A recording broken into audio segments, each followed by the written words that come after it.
So we've looked at straight line depreciation, and we've had a look at the graph of both straight line and declining balance depreciation.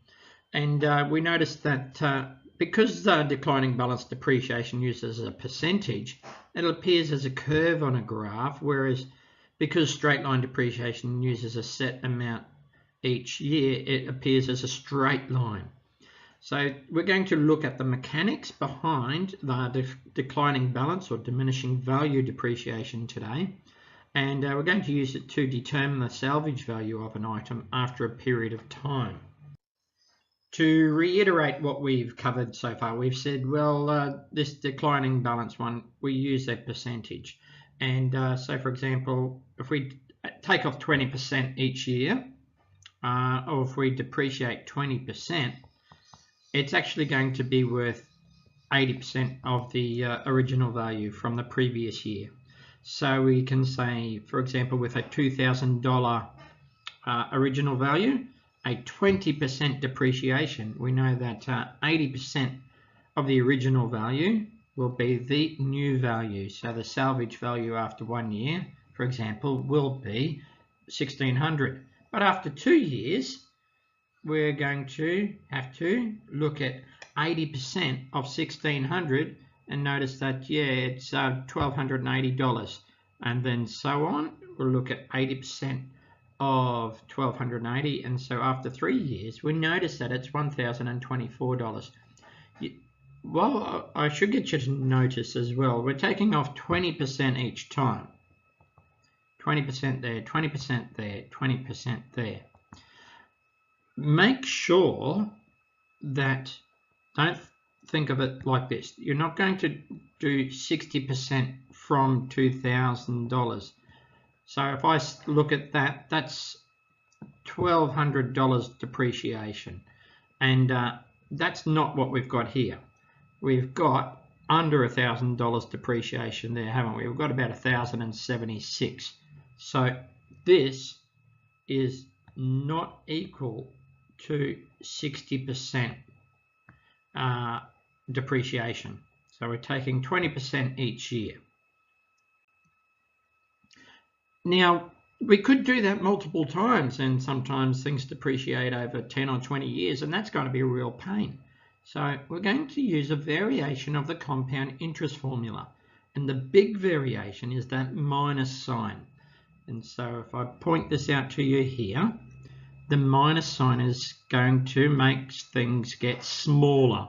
So remember, with compound interest, we've been using a positive to make this decimal here 1 point something. Now this is going to have to be smaller than 1 in this area for it to get smaller. So let's look at the formula. So the formula for declining balance or diminishing value of depreciation goes like this. The salvage value equals the original value, open brackets, 1 minus the annual rate of percentage. Now that's in a percentage over 100. And then close brackets to the power of t. So let's have a look here. A $2,000 computer depreciates by 20% per annum. Calculate the computer salvage value after 3 years. Now we know back from slide 2 that it should be $1,024. So let's see, instead of doing 3 sets of working, we can just do this with one simple algorithm. So we have an original value there, so that's our VO, 1 minus, there's our annual rate per annum, and then we want a T, and there's our time. So we substitute those numbers.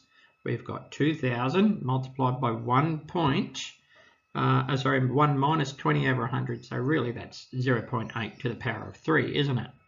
So it's going to get smaller. But 1 minus 20 over 100 to the power of 3, which is the time.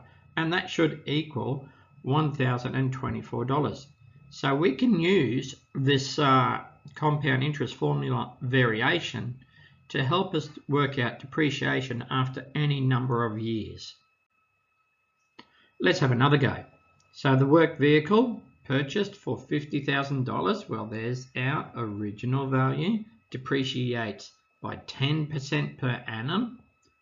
10%, and then time is 10 years. That's what would be the salvage value after 10 years.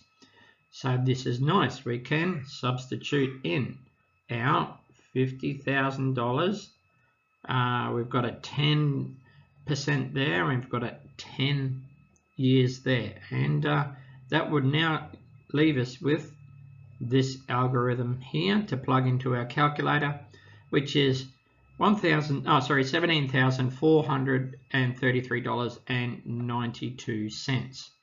Your work now is on exercise 2D. That's on page 76.